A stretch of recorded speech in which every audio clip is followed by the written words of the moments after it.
Can you do anything with the... Oh, I don't think you can do anything with that.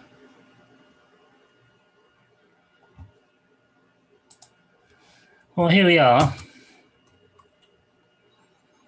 I'm a weird queue. I'm just going to turn off. Well, here we are. Right. Okay. Here is the link. Looks like we're streaming live already. We are. How exciting. We are. Right, let me just send you the link. I'm looking a strange hue at the moment, but we may just have to deal with that, I'm afraid. Bear with me, caller. Here we go. Right, chat, and then, chat, and then that. That's our link. Exciting. Why don't we post something on... Well, I'm going to post something on LinkedIn. How exciting. Which says, I'm going to wait, but I'm going to set something up. Why don't I say currently, now, live on YouTube with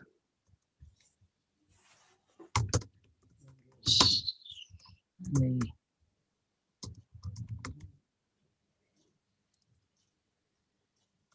talking about... What are we talking about, Jez? That's talking about identity. That's it, of course. The watchword for 2021. Capital I in identity? Why not? Maybe that's the first question. Yeah. Identity. Put brand, but I hate doing that. Personal. This isn't an ad, by the way, but this is a local Brighton company that makes this stuff. And oh yeah, I think I've seen. I know them. Delicious. I made a massive order with them. Let's do a bit of product placement then. Why not? I know, but I didn't realise they're based in Port Slade, which is moments away from where I am, and it's really fantastic. Good. I know, right? And flipping-tastic. What's it called again? Remind me. It's called Brighton Booch. Yeah. I've seen them on Insta and Twitter. I think I'm following them. It's yummy. They look very good, don't they? It says thought leadership, leadership 2021. Let's try that. So I've got identity, brand, personal brand, thought leadership 2021. That's very exciting. I might even add another one. You're not supposed to on LinkedIn, but I have. Just do it. You know what? This is pandemic. Rules are made to be broken. And then I'm going to copy that link there. See what happens. It thinks it's loading a preview. Oh yeah, it is. Fucking hell. Wild. Is it working? Yeah. That's wonderful. It is. So in precisely 7 minutes' time, we will go live. Are we not live already? Well, we're live, but we're not live on LinkedIn already. We're live, but we're not live on LinkedIn already. So if you wanted to send your... Actually... Maybe I could just... You can send something out on Facebook. Yeah, let's do it. If you send it to your... Yeah, let's just do this. So if you go into... Where are you? I found you on the old LinkedIn. I just invite. What do we do here? We go invite. We just go into Messenger. And then...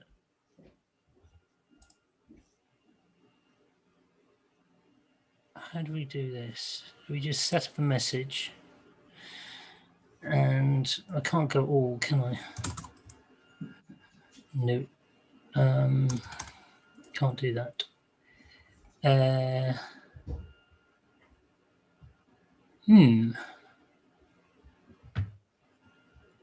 You sound I'll send it to that. I'll send it to them. I can't do that. Bollocks. How do we set up a message in Facebook? post, and Hmm. then include and exclude friends and lists. Because the problem is, if you post stuff, oh bugger, how do we do this?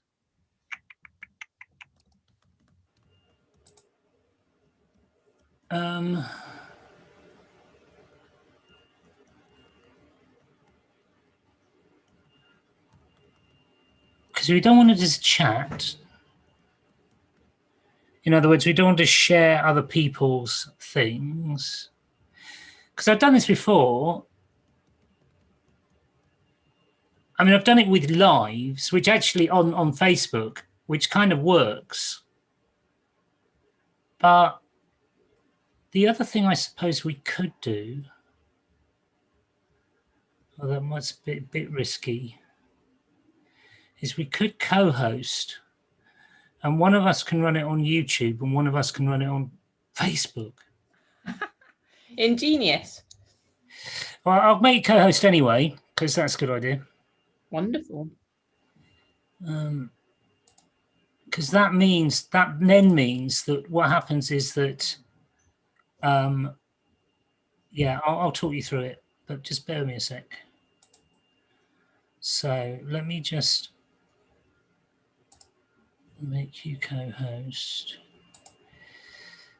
So you're now co-host. So that means you can do anything at all. I think if you click on more, far right on bottom, it should give you the options. I cannot stream from mine. You can't. No. Yeah. Yeah. Okay. Fine.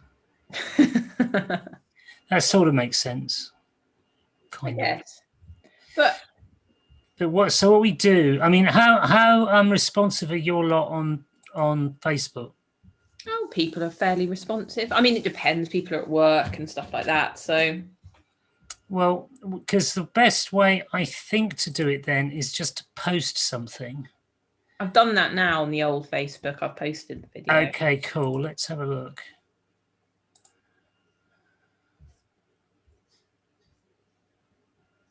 Okay, lovely. So if I share that, if it's send in Messenger.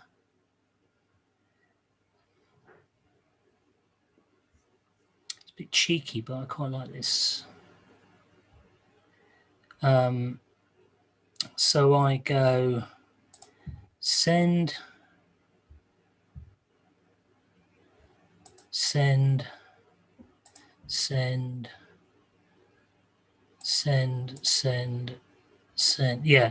yeah, this is good. If I go now talking with Ali about identity. For people joining now, they're just seeing us trying to navigate technical complexity. We're nearly there. I mean, the most famous people in the world do that, don't they? They kind of go, oh, are we ready? Are we nearly ready yet? Are we ready? Oh yeah, now we're ready. And then they go, welcome, because people aren't on TV anymore. I'm talking identity with the numbers. I've also noticed that the cat has completely destroyed what was a nicely made bed in the background. Well done, Matt. It's fine. Again, people are used to that. That window is cat TV. There are so many birds that live in the tree outside the window. The cat just sits there longingly eyeing them up. Let's just do this. Let's just send it. Yes, I'll let the people who want to watch this. Yeah, go on. A lunchtime ramble. Or is it it's technically not lunchtime anymore, is it? It's post-lunch. So that means you've got enough energy, I hope. Well, you have, because you just had the drink. To rock and roll. I mean, oh yeah, constant really rock and roll. So let's just keep going. The sun's come out as well. This is pleasing to me. Yeah, it's not to me, because it means that you get David Bowie, circa Ziggy Stardust on my head. Oh, I'm sorry. which I'm not grumping. I'm really not grumpy. No, okay, fine. Consider I it. just honestly not grumpy. And now Ben will like this, so that's good. So I'll send it to her because frankly she doesn't give a shit. But Are we allowed to swear on the YouTube? I never know. never. Okay, fine. Because when I did my show a few weeks ago before Christmas, I thought, whilst people are waiting for us to start performing, it'd be nice if I played some sort of nice music for people to listen to. Within moments of playing, I think it was Prince, I got like a Facebook message from Warner going, "We noticed that you are broadcasting copyrighted material. Please." Blimey, I know, I couldn't believe it. that's hardcore. Yeah, so It's truth. Right, I'm going to Prince put had to this leave. one. I'm going to post that to LinkedIn. So that's going off. Fucking hell. I do not swear. Do not swear. Please do not swear. There, keep going. All these people might be interested. My fabulous friend Sarah will love it. So hopefully she's not at school or something. No one's at school. No one's at school. What are you talking about? Unless you're a key worker. Unless you're... Key workers' kids can still go to school, I think. Yeah, but school teachers don't go to school, do they, at the moment? No one's going to school. It's just the kids, feral, running free. Yeah, but they're not going to school, are they? No one's going to school because we're in lockdown. They've said...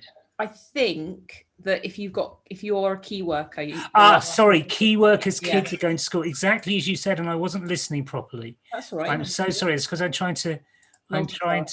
Yeah, I'm just the world's worst at that. Just really, really poor. I know it doesn't exist, actually, but some people are far more efficient at swift monotasking.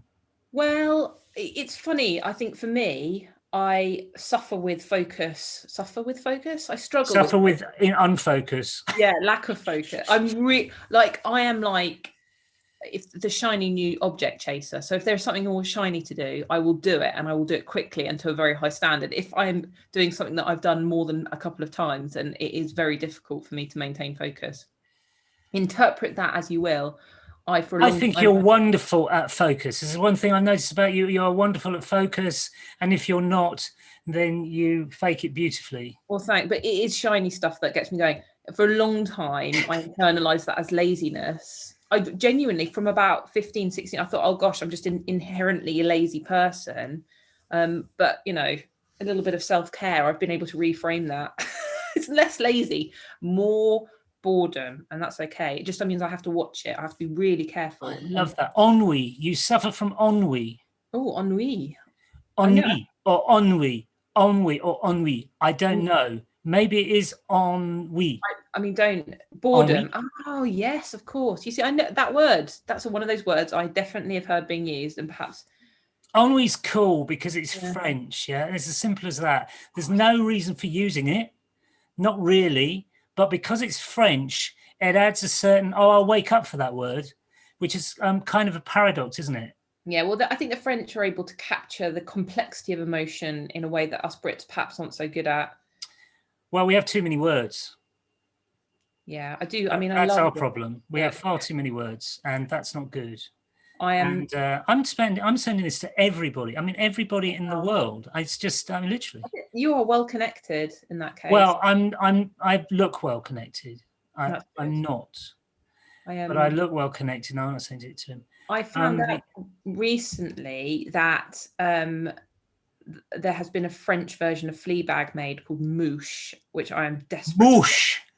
Brilliant. Brilliant. Mostly because I love Fleabag, but second of all, because a combination of Phoebe Waller-Bridge's humour and the French sense of humour, I think, will be amazing. So if anybody knows where to stream that, because I think you can only watch it on Canal Plus, which I do not have access to. So if anybody knows any legitimate ways, please. I'm sure if I ask Theo, she probably knows. Oh, that's a good idea. It's the sort of thing she knows. No, not anymore. No, really not. But she has ways and means of illegal watchage. No, I said legit. I'm one of those really annoying people.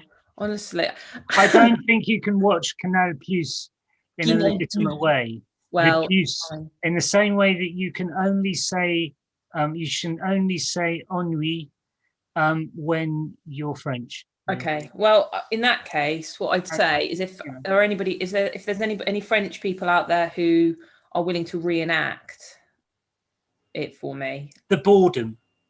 If they want to reenact the boredom and give it a name, then they are more than welcome to come on board, so long as they say ennui and not boredom, and say ennui and not ennui.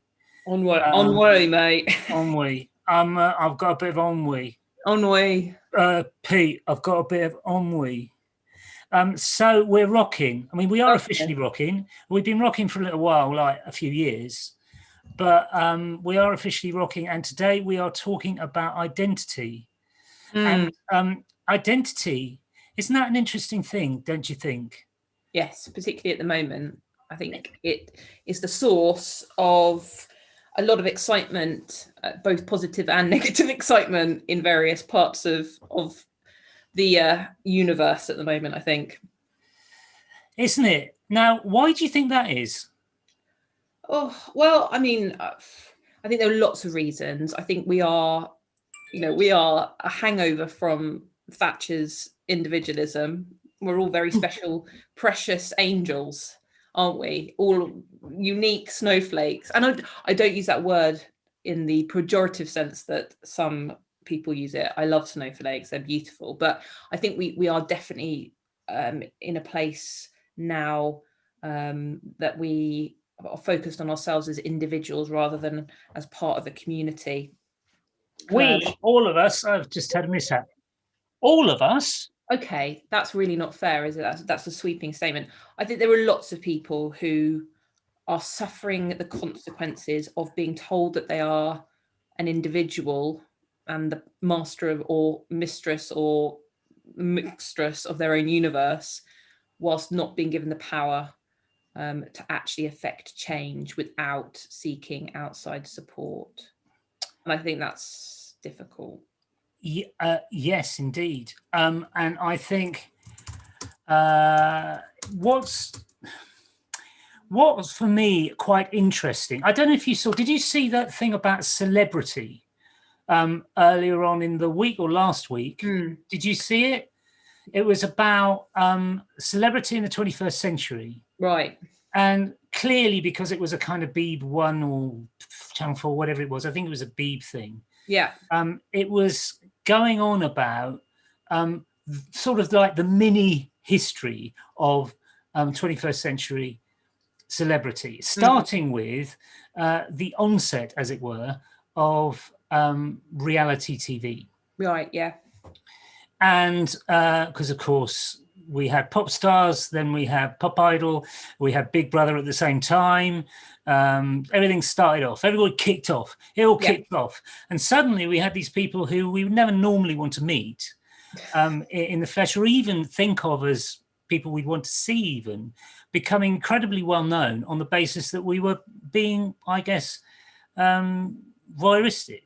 Well, yeah, the active consumption of people as something that you can consume, I guess. Exactly. So you can see, you eat people, don't you? You just eat them. Eat them with your eyes. Yeah. Eat them with your eyes, exactly. And eat them any time, night or day. So it's complete and utter nourishment at 3 o'clock in the morning. So if you're feeling a little bit peckish at 3 o'clock in the morning, all you have to do is switch on Big Brother and get your nourishment. And this is what happened. And so you had incredibly famous people all of a sudden. And all of this just kicked off and went extraordinary. So the first 10 years was all about, when I say all about, we had other things to do, of course, most of us.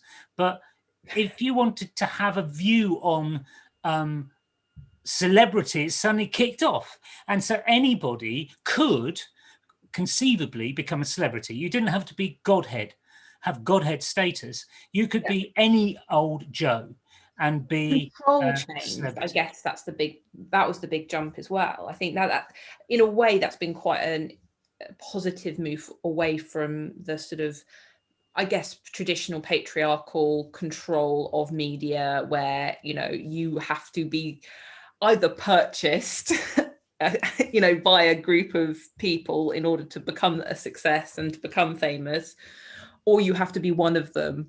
And then suddenly anyone from any background has potential access to this world of celebrity. Indeed. anyone. But what's interesting is that so we had that for a few years, Mm. and then of course people thought, oh, we could actually become famous without actually being commissioned, as it were, by Yeah. the big gods of TV. We can actually do it ourselves. So why don't we go on to this thing called YouTube? Initially, it was MySpace, but MySpace was kind of a little bit more, well, it tends to be a bit more musicy on the Mm. whole. Um, it was certainly quite limited. And YouTube was a place where you could actually create your own TV station. And then, Yeah. of course, there's Facebook. So you have Facebook and YouTube. Facebook wasn't so much about I'm going to be famous. It was much more about I'm just going to let everyone know in my own sphere how fantastic I am. Well, And yeah, then, and that's you become a curator of your own life in that sense. Is that we've over time gone from like, you know, like you say, seeing a very specific version of someone on TV because they've created a character, even if it's just a very closely aligned with themselves character, to now having that for ourselves. precisely. And then what happens next is you get this kind of it's not just about maybe I can sort of do this as a one-off thing. There's YouTube, there's Facebook. I'm creating my own life or that kind of stuff. Oh, now there's this thing called Insta. So it means that Instagram becomes a place where I can post photos of stuff. And, you've also got Twitter, but Twitter doesn't make you kind of well famous. You can get a certain amount of influence. I guess Twitter is the first influencer medium, isn't it? It's kind of, where you become this kind of, the person of authority.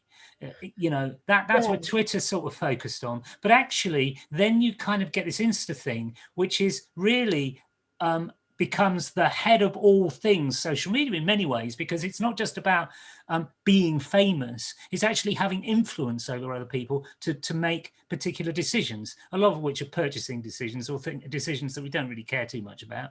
But nevertheless, you get this concept of an influencer, which I think started first on Twitter, but then became this kind of like, it's all Instagram. Yeah. And to a certain extent, then you had the business networks joining in. You had things like LinkedIn and what have you, and Tumblr was left in their wake, and that kind of stuff. And so you kind of get this thing, but it's still about, I guess, people trying to be famous or build their own sense of visibility. But it was kind of linked to fame, wasn't it? And so, to a certain extent, still is. People want to be famous. People want to have be in the front of mind of people. They want Yes, to but have is it famous? Because I think you're right. I think there is a desire to be famous, but actually, are we looking at people? And I don't, I talk from personal experience. Is it about being loved and fashioning a version of yourself that is completely likable? And do you think it's just about being loved? That's interesting. Well, I think there are really good examples of people who have gone the complete opposite way. Let's be honest. The vast majority of us, certainly in the past, like you say, the kind of MySpace, the sort of high point of Facebook time, we curated very specific versions of. We weren't putting the lows on Facebook. We weren't documenting when things didn't go well, but we were putting out into this universe, whether it was a little microcosm of celebrity amongst, like you say, our friends and family, or it was wider, things that were good, things that made us feel good about ourselves, things that people would admire or like about us. And we've kept polishing. And like I said, there are examples, the Katie Hopkins of the world, for example, who have taken that concept and flipped it entirely on its head and said, you know what, in order to get that that hit of being recognized, I'm going for notoriety rather than fame or much love status. But it's probably this other side of the same coin. Yeah. And what's interesting, but it's very intense, isn't it? And it's very much about the ego, and it's very much about, regardless of whether you want the fame thing or you want the love thing. Yeah. It's about ego. And here's a thought.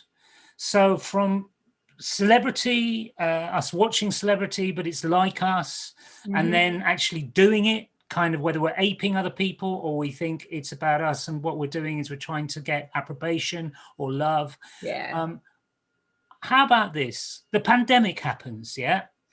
And so you remember the pandemic, it's that thing where everybody stays indoors and tries to sort of get to terms with social media and virtual software like Zoom. You know that. You remember the pandemic. I remember. Anyway, the thing about the pandemic, I think, is it's made us think a little bit more about not just our state, but the world state and what we need to do next.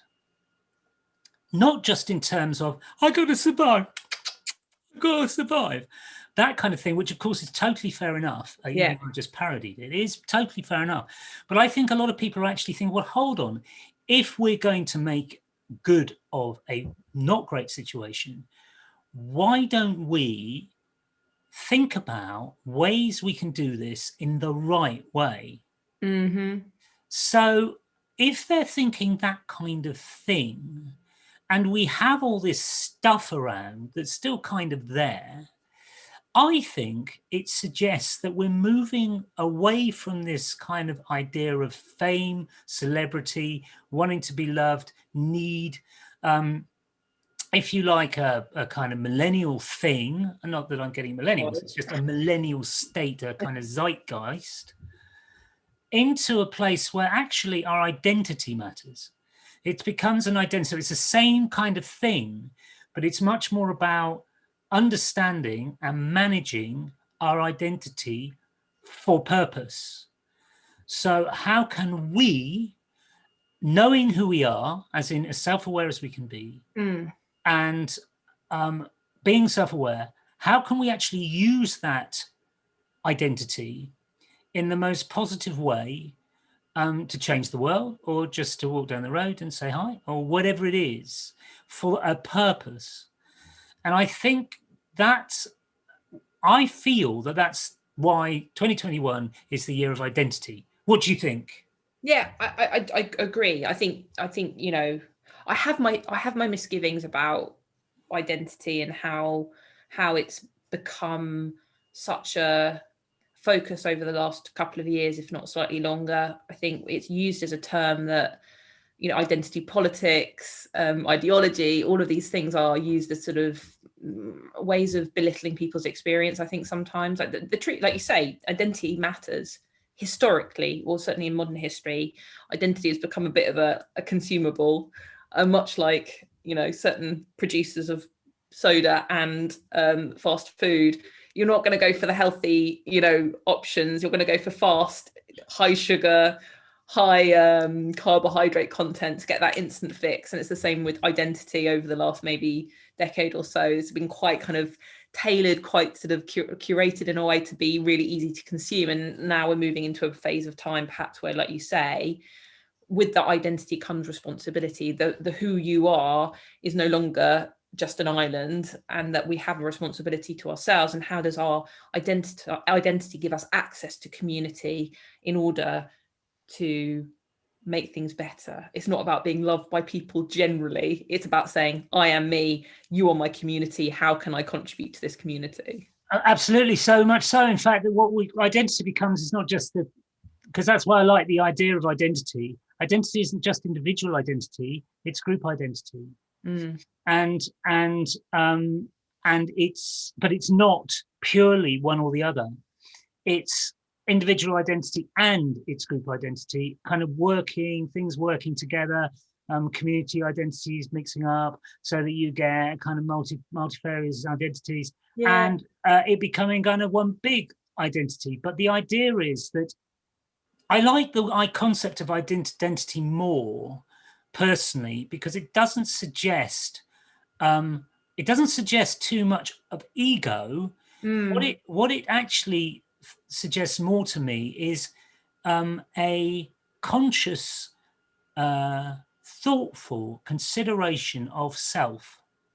I agree. I think that's exactly, it needs to be that, but it hasn't always been that. I think we've we've mistaken ego for identity for a long time, I think, and that's a problem, because, like you say, ego is fragile and easy to hurt, and it becomes quite defensive, whilst identity, a solid identity, a stable identity, one that is self-aware and self-assured, is much more robust and resilient and can take a lot more of a battering.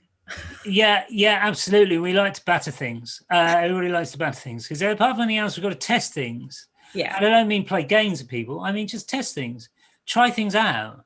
Totally. And fragility breaks. But non-fragility is cool. Well, this is, I mean, again, I have worked with, over my years of my career, with people whose primary identity is driven by their ego. If you imagine identity as a car, driver in the driver's seat is the ego, and that guy is not a great driver. You know, he gets road rage, he runs over squirrels, and doesn't feel bad about it. And if somebody gives him the wrong look, he's going to stop that car and wave his fist and shout at them. And I see, I've let my ego drive my car on many an occasion, and I think that's why for so long I found negative feedback, any kind of feedback, if I'm honest with you, really difficult, because that my ego was in the car going, "What do you say about me? I'm the best driver." And the truth is nobody's a perfect driver. So if you kick your ego out of the driving seat and get something a bit more substantial, or a version of yourself that's a bit more substantial and robust in the driver's seat, you might not be as quick a driver, but you certainly aren't going to be screaming at people through the window. Well, absolutely right. And that's where it could get very dangerous, of course. Very, very dangerous. But that's a very good point. And I mean, my belief is that, or my thoughts really, are more that ego is essential. It just needs management. Yeah. And ego is part of, if you like, or a subset of the identity. Because ego suggests that it's a very kind of, it's something which is about the sensitivities of the individual, really. And that is essential. You can't go through life without feeling things, whether they're good or bad. And I think when it comes to the self, because the self is important in one's life, sensitivities need to be taken care of, for want of a better expression, but they do. What I love about the idea that you can bash this idea around to do with identity in a what I would call a proper conversation about identity, as opposed to, as you were suggesting, more of a kind of ego-led conversation about identity, is that there's a lot you can work with. So, for example, identity to do with groups of people, or groups, perhaps particularly that in the past and maybe currently, to a certain extent, are still stigmatized. Yeah. So I don't know, the queer community. Yeah, for sure. And I think that's a really interesting example of where individual identity becomes part of a community identity, and where perhaps community in modern society, it's a really good example perhaps of where community identity is more important than individual identity. Certainly that's the way I feel. I don't know, I can't speak for everyone, but as a queer person, whatever that means at an individual level, and actually at an individual level, it means completely different things to different people. My queerness will be completely different to your queerness or anybody else's queerness. Yeah. But at a community level, you slap queer on a choir or on a improv group or a sports club, and people know what you mean. Yeah. And that's fabulous. And that's, I think, why, as the queer community has been able to rally together so well, not perfectly, so well in so many different ways, particularly in Brighton and Hove, where you have access to these incredible safe spaces, these incredible dynamic cultural spaces, all with that beautiful community identity of queer slapped on the top, which tells you immediately you're welcome, you're safe, and this is somewhere that you belong. And it is interesting, and it very, very interesting, because particularly when it comes to someone like me, who I'm a curious person, I'm a skeptic. Over my life, I've experienced bigotry and prejudice. Not so much to myself, sometimes to myself, but a lot to other groups via certain members of my family, for example.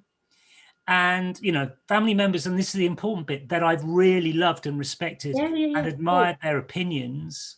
And so what's happened is that gradually over time, not only have I become a kind of sympathizer and then maybe an empathizer, but I've considered myself after a little while to be part of that group.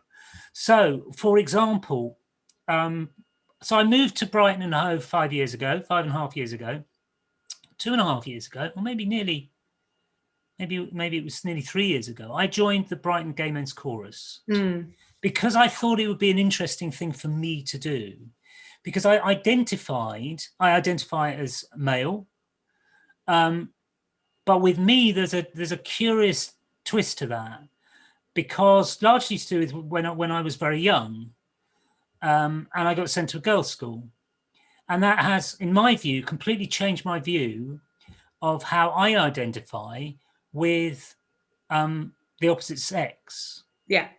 And if there's anyone that I feel a certain kinship with, I don't identify with them as such, but I have a certain kinship with it that's well known to a certain extent, it's Eddie Izzard.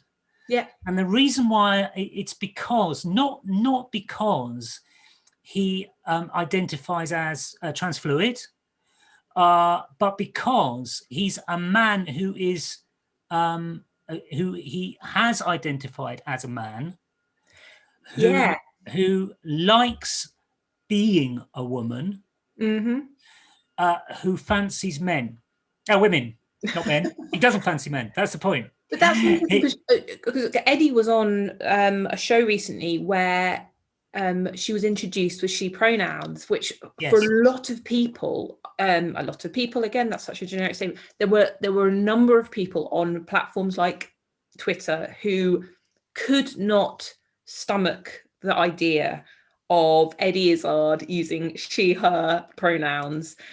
Why? Then that's a big question for me. Brilliant thing. And this transphobia nowadays is, I think, far more of an issue than, say, homophobia in terms of acceptance. I'd say that generally people are more accepting of homophobia than they are transphobia. Accepting of homophobia, I hope not. Accepting whatever. I mean, you know what I mean. I didn't know what I meant, obviously. No, I know, but I think you're right, though, in a way. People are more feel capable of standing up against homophobia more than they know how to stand up against transphobia. That's perfectly put, and thank you for saving me on that one. But you knew what I meant, and I think the point is that, as far as I can see, anyway, Lee, and then I'm far more interested in your view. As far as I can see, particularly with regard to someone like Eddie Izzard, particularly if you listen to what he has to say about it, he had a view that he was probably transgender, that there was an element to his life where he felt that he wanted to be more like a woman, at least appear more like a woman. I get. Yeah. I mean, I get, but I didn't particularly get it. I just thought he was transvestite. Yeah, well, I think that's the thing. The language has changed over time. I mean, how do you feel like right now, referring to Eddie with she, her pronouns? Does that totally get it? But it is about getting, and it's getting first. Now, that's why I don't identify with Eddie Izzard, but I empathize with Eddie Izzard because of the way that I get on with women, and the way I get on with people like you. And it's partially a sensitive thing. What is it? What would that be? A sensuous thing? A sensuous thing, I think. not sensual, No. sensuous thing, and partly an intellectual thing. Yeah.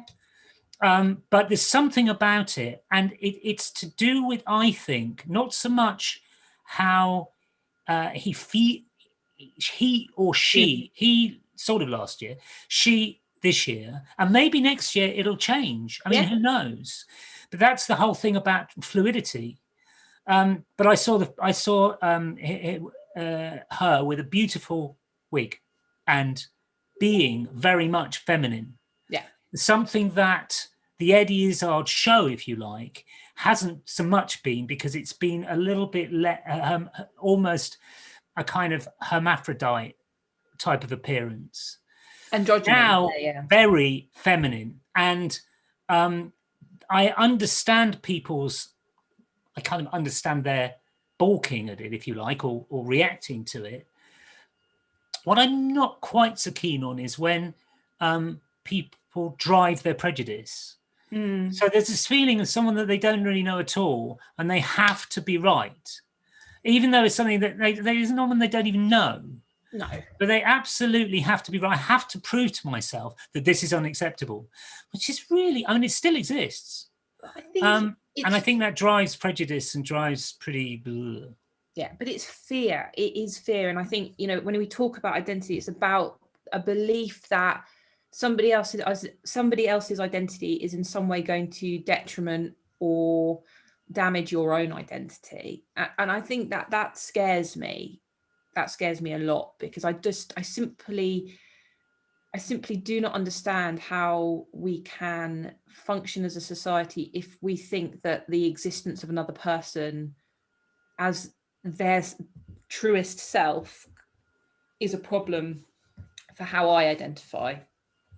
Eddie using she, her pronouns has absolutely no impact on me whatsoever, other than the choice I have to make about whether I respect those pronouns or I don't. And that's a choice, because for some people, they decide that they don't want to respect people. You know, I take the effort to learn people's names. I get people's names wrong all the time. And there's an infinite more variety of names out there than there are pronouns. So to show respect for someone by remembering their pronoun, or trying to get their pronouns right as much as possible, and certainly making the effort, is as courteous as learning someone's name and using it correctly. For me, that makes sense. Yeah, it makes sense to me. So what is your reaction to those people who will she, her, you?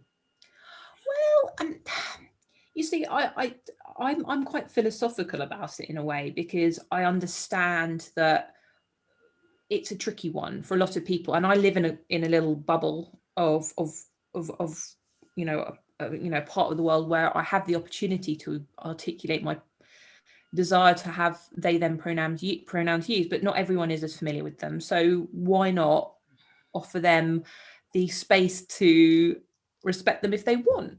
So them referring to me as she, her, I can tell whether somebody is worth my time if they make an effort or not, if that makes sense. Like, if somebody is going to she, her me without any regard, even though they know me, you know, they've seen me talk about myself and ask to be referred to as they, them, if they continue to she, her me, I'm like, well, maybe I won't spend a huge amount of time with them. Because, like, if they kept calling me Bob, for example, after a while, I'm like, do you actually know who I am? For me, it's that. I don't take offense to it at all. But my goodness, am I appreciative when people make the effort and get it right, if that makes sense. That's interesting, because potentially there's a massive cavern between the people who they, them, you, and the people who she, her, you. Difficult to say. I'm slightly daft, but yes. And I mean, as you know, I have not done the right thing with you when I know that I want to say they. Yeah.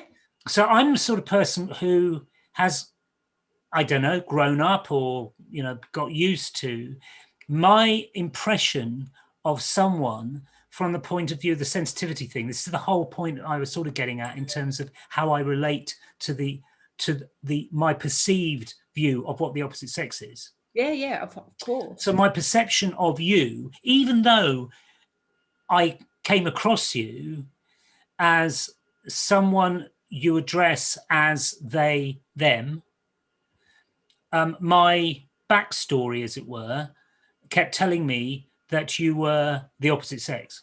Yeah. And you are, but you're not the opposite gender. Is that right? Correct. I mean, but then this is the interesting part as well, is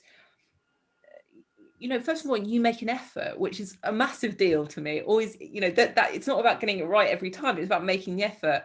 Yeah. I don't want to make the effort, though. I just want to say it. I just want to come out. It's like they, them. It's not. I mean, it's really awful because I can't even make the comparison of it's a bit like riding a bike. That's not good. If I said that, we'd be passing more into the annals of comedy. It's just not good. Oh, but remember, we have been indoctrinated from birth to be so finely tuned, creepily tuned to people's secondary sex characteristics. It's not primary sex characteristics that we're basing any of our pronouncing or assumptions about gender at all, because we don't ask people to pull their trousers down before we she, her, or he, him, or whatever. We simply go, what pitch is their voice? What length is their hair? Yeah. Do they have furry hands? All of these things which we scan and go, right, he, him, she, her. We've been trained. That's what we've done. It's not magic that or natural. It's purely we have societally and linguistically been tuned to use certain words with certain secondary sex characteristics. And Yes. it takes a lot of time to unpick that stuff. Yes, absolutely. Heuristic, is that the right word? Probably. Yeah, I think that's the right word. So it's we've got to kind of do it in the right heuristic way. I mean, we've got to start again in a way. And I mean, I as a result of all these things, like for me, I'm just on a continuing journey. So I am kind of this naive sort of, I don't know, picaresque person who's sort of just, I don't know, 15 or something. I know I don't look it, but kind of maybe middle age of 15 or something like that, going through this journey of, a different way of looking at things. For you, when it comes to, the millennial, privilege pack, you've been dealt a decent hand. You're an articulate white man. You got a lot of cards in your favor. For someone like you to stop and step back and go, let me examine my masculinity here. Let me examine what it means for me to be a man, and how does queerness fit in with that? That's a really bold and brave thing to do, because you could soaringly get by in life being,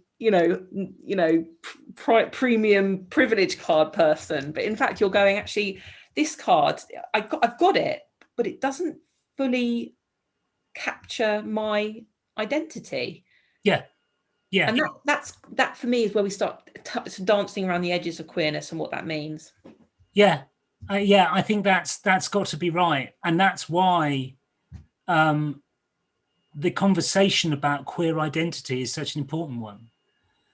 Because, I could go completely off-piste and go, well, actually, it's more weird identity. So that's what I'm going to be. I'm going to identify as weird. And that's as in off-kilter.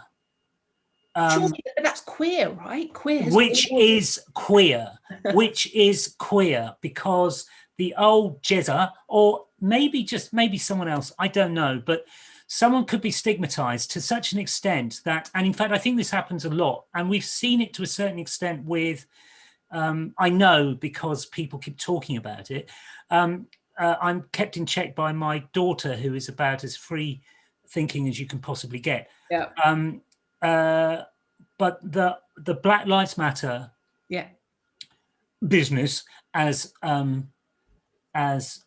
boomers would say, white boomers, so that Black Lives Matter business, that the whole of the movement and the intellectual stuff and the feelings that came from it came from this unrealized stigma. Yeah.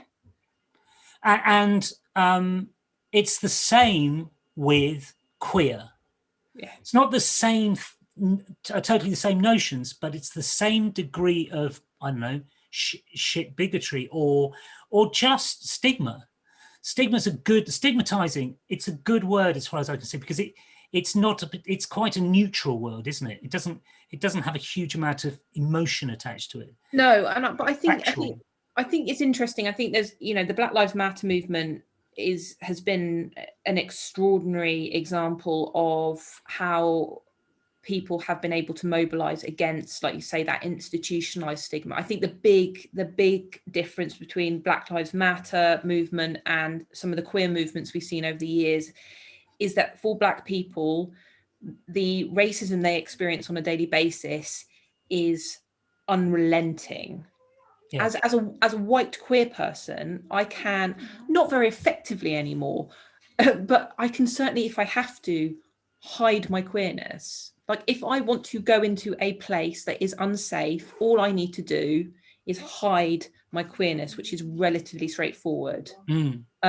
For a Black person or an Asian person or a minority ethnic person, they do not have that choice, which makes the impact psychologically, physically, socially so much more painful, because there is no escape. And the only escape is then communities that exist, that are protected, that are safe, amongst peers and people and allies and people from their own communities. And that's no good either, because then you lose access to the wider spaces around you. Absolutely right. And also the one of the best things about the Black Lives Matter movement, as far as I can see, is that it is deliberately non-tribal. In what capacity? In the sense that it's saying this is not just about us protecting ourselves. No. It is not, in fact, about us protecting ourselves. It is about you educating yourselves. Yeah, for and sure. us giving you some clues along the way if we have to. Yeah. And I think that's been the most compelling. Just looking at it as a movement, forgetting the emotions that attach to it for a second, just looking at it as a movement, and why it's been such a powerful movement is because that, I think, is what they've done. And it does as well. It comes out of love. I think you were saying this the other day when we were chatting about it. This comes out of a love thing. It's not someone sort of came and they thought, this is dreadful. We've got to kick out the pricks. It's not like a 60s sort of revolutionary movement or something like that. This actually comes out of a comment that someone made that was completely out of love. It wasn't out of hatred at all. And I think from there, and also the fact that it's feminine, or at least it's not a masculine driven testosterone driven thing. It's not fight the power, put it that way. Although there's nothing wrong with fight the power, but do you know what I mean? It doesn't come from there for once. And it's not, the Black Power thing. It's not. It's much more out of a love thing. And I think that's one of the reasons why it's been so incredibly powerful. I think and this is something that, again, I speak as a queer person looking at the world, and I think, it's like society. It's like society is a narcissist who's sitting in the therapist chair, who refuses to admit that there's a problem. White people, institutionalized racism, the narcissist in the therapist chair refuses to admit that they have a problem. They're saying racism doesn't exist. I don't have a problem. I don't know what you're talking about.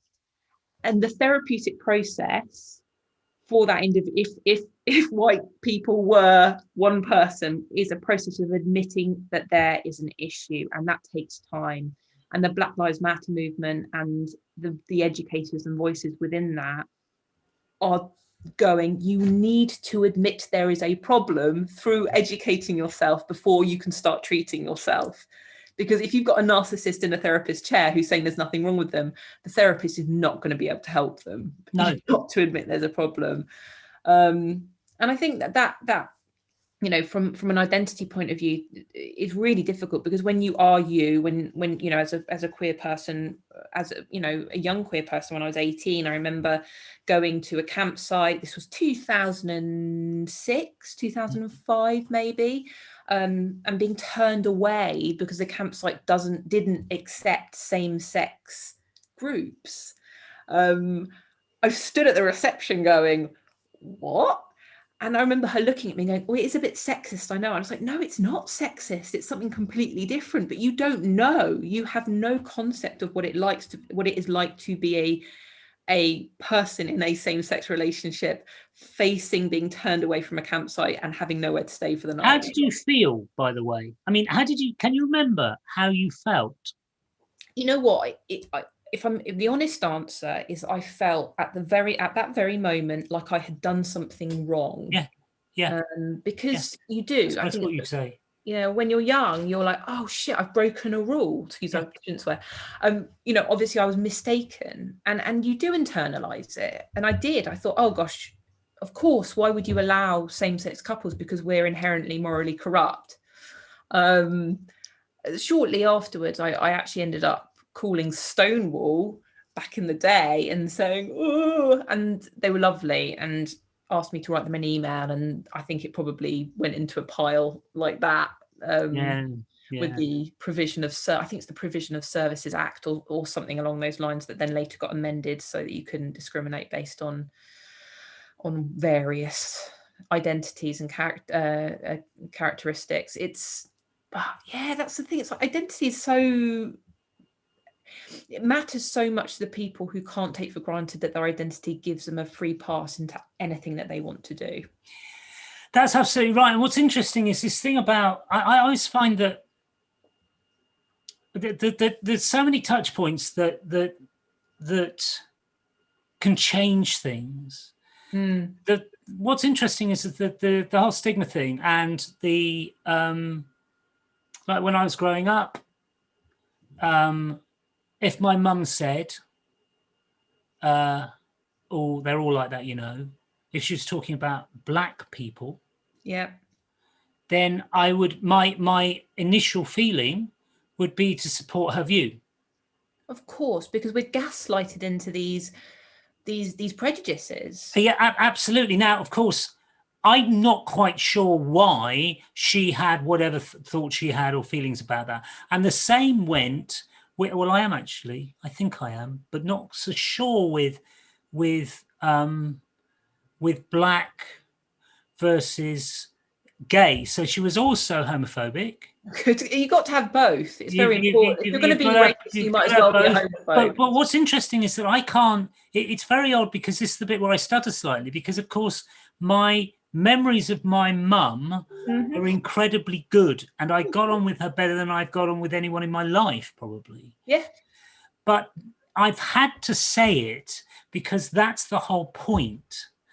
And I even wrote about it and kind of like almost parodied my mum and her behavior in a book that I wrote, because it's almost as if I'm saying, look, not even my mum is left alone with this stuff. No. Or the memory of my mum, or whatever it is. And in fact, that's again the whole point. There are a whole swathe of people historically, even currently. I think it's changed a lot though. But back in the 70s, it was rife. Well, this is the thing, and I think we're incredibly generous with ourselves. And I would say this about myself: it would be incredibly generous and arrogant of me to believe that, having grown up in a racist society, around racism, in a generation where racism was much more overt, that I've managed inexplicably to avoid internalizing any of that. It would make me Teflon person, and it's arrogant to assume that I haven't. Or not mortal. Oh, exactly. And I think this is the thing. It's the same for gender, and it's same for sexuality. We can say that we are progressive around gender. We can say that we believe that gender is more complex than a binary, but it would be ludicrous to believe that it is easy to unlearn all of the things that we've been exposed to. Like I said, going back to what we were saying before, for you to unlearn assuming a certain set of pronouns with a certain set of secondary sex characteristics isn't going to happen overnight. It has to be done with practice, and you have to first admit there's a problem that it's difficult. Second of all, be prepared to get it wrong and try again. And third, keep practicing the better way of doing things. You can't just say I'm not racist anymore, or I'm not transphobic anymore, or I'm not homophobic anymore. It doesn't work like that. It's not a certificate you get for like filling in a form online. You have to do the work. And no one gets a halo. No, I wish. Yeah, it would be great, wouldn't it? It would be great at least to have like maybe different types, like kind of like belts in judo. Yeah, you get like little halos, you get big halos, and then when they got big, you get a bronze halo, you get a silver halo, then you get a gold halo, and then you get a platinum halo, and then God knows what, you get a quartz halo, you get a diamond halo, maybe. Wouldn't that be good? I'd love that. But it would be lovely at least as a fashion item. But I'm not sure whether the whole idea of, this is not about worthiness, and I think again that's a issue for a lot of people. But again, it's about, I suspect. Yeah, and this is where this is such an interesting topic, and obviously we can look at the sort of activism side of things, the progressive elements of identity, and what it means to be fighting for your rights as somebody who has a certain identity, but also from a sort of a different standpoint, going back to what we were saying at the very beginning. If you are allowing your ego to drive your own identity in engaging with other identities, you are going to get touchy. It's a good way of putting it. If you're the narcissist in the therapist chair, driven by ego, fragile ego, which, if you believe some of the sort of more challenging psychology around ego is something that is created because of your need to survive. It's an internalized sort of cauldron of your parents' voices and your response to difficult situations and the avoidance of discomfort. You're not going to admit there's a problem because your ego cannot take the idea that you're not perfect or right. So you're just going to sit in that chair, go home and be a narcissist on your own somewhere else, far, far away. You have to kick the ego out and go, you know what? And it takes quite a lot of energy to do that.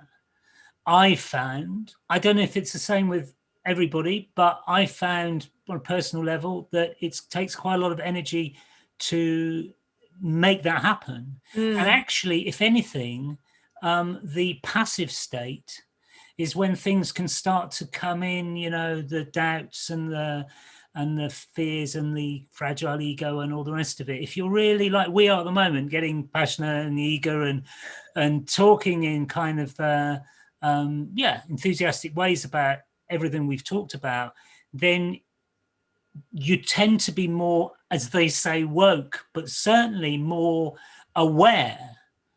The more switched on, the more energetic you feel, I think, than I feel, I think sometimes. It's always good to meditate, but I think particularly if you're engaged in any kind of active conversation about anything, particularly when it comes down to things like managing ego or managing prejudice, it helps to be fit for it.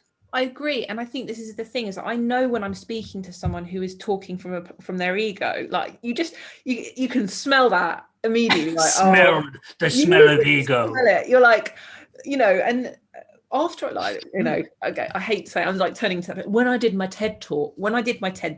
Yeah, you can say that. Thank you. Afterwards, I had some amazing conversations. Like that was by far the best part, was after it had all been done and I was out chatting to people and people were sharing their experiences with me. the vast majority of conversations I had came from a place of such extraordinary vulnerability, whether it was people sharing their own experience of gender nonconformity or their children's experience of gender nonconformity, whatever that is. And it was beautiful, and it was heartfelt, and it was emotional, and it was substantial. There were, though, conversations I had with egos on legs, and that's fine, who were also just as vulnerable, but their ego could not possibly contemplate the idea that everything that they had led their lives around when it comes to gender was possibly not as straightforward as they had originally thought. And so rather than coming at me from a place of open vulnerability, they came at me from a place of ego. And that, for me, it was like, whoa, okay, interesting. So, this is a character here who telling me that I'm wrong, which is fine. Like, I'm wrong about loads of shit all the time. And that I'm wrong because of how they feel, or what I said made them feel. And that's fine. It made them feel like I was blaming them for their behavior, that I was demonizing masculinity, which I don't think. I love masculinity. I know I'm camp, but masculinity is my bag. I have a much better relationship with masculinity than I do femininity. Again, driven by ego, driven by their own need to protect themselves and their own sense of identity, fragile identity, they were on the attack. Yeah, and it goes back to this thing about, I guess the way sometimes I see it is, but I think it's definitely conjoining, which is this idea that you have to be right. Egos have to be right, Jez. Egos have to be right. And the thing is, it's odd because it's not necessarily a macho thing. No. It's a thing where if I'm not right, I will go crazy. I have to protect my right to be right, and I have to be right. And it's almost, so that's where it's almost like, sure, there's the fragile ego, which is, oh, please don't hurt me. But I think sometimes it's just this thing about, if I don't work this through and justify myself in everything I witness, as well as everything I actually do, then I'll go crazy, which of course is ridiculous, because one doesn't learn that way. No. But there is a tendency, particularly in a competitive world. That's one of the reasons why I hate GCSEs. Still, because this idea that competition trumps everything. It doesn't. In fact, if anything, it's a bad thing. Yeah. Learning trumps everything. Yeah. On certainly one side of life, very important sides of life. And I think if you can come to to one, whether it's a white middle class male or typical blah blah blah profile, can come to something like where someone is talking about gender neutral stuff, where they're talking about non-binary, and even at that stage, there's a kind of can't compute thing going on. Yeah. In the witnesses, as it were, a mind. It takes a lot for them actually even to work out what things actually mean. And then once they've done that, then they have to go through this thing of, can I accept that? Yes, that makes complete sense. Yes, fine. Which is like, that's very unusual. But it, I think, the gender binary, race, all of these like sort of structures of power are absorbed by egos. And they become part of people's egos. So the gender binary is a big part of people's egos. Masculinity, the performance of masculinity is a really ego-driven thing. The performance of femininity in many, many ways is also ego-driven. So that's why I think there's so much conflict in that space. And you move forward and you move away from the big macro issues when it comes to ego, and you look at work. This is what you do for a living. You support people in work who want to access a version of themselves that they can move forward with. That they can work with. Exactly. Literally. Ego is so destructive in the workplace. Now, I'm sure there are millions of managers out there who've tried to manage people who are driven by their ego, and there are plenty of people who've worked for managers who are driven by their ego, and it is a scary, inconsistent, turbulent place to be. It is, and do you know what? We could go talking for all day and possibly all week. Oh my goodness! And then we realise that it's 3 o'clock. And we think, oh my God, how did that happen? Yeah. But we have been us. And we deal, don't we, with this kind of thing a lot in our day-to-day work. Yeah. In fact, as of this year, it's my main focus, which is developing what one might call professional identity. Yeah. And I know you can say what you are up to. What are you up to, Ellie? Well, mostly helping individuals be more silly through the medium of improvised comedy, and helping companies be more inclusive through the medium of improvised comedy. Well, that and slightly more grown up training and workshop based learning. So yeah, identity comes into a lot, because a lot of the time I'm helping organizations come to terms with a collective identity, whether that's gender identity or whether it's of LGBT identities, whatever it is, helping them to understand how they can make sure those people feel included and are able to bring themselves fully to work. And then improv, I think, is just a beautiful space to drop the ego and be really silly with other people. Do silly voices, pretend to be a chicken. A jazz chicken.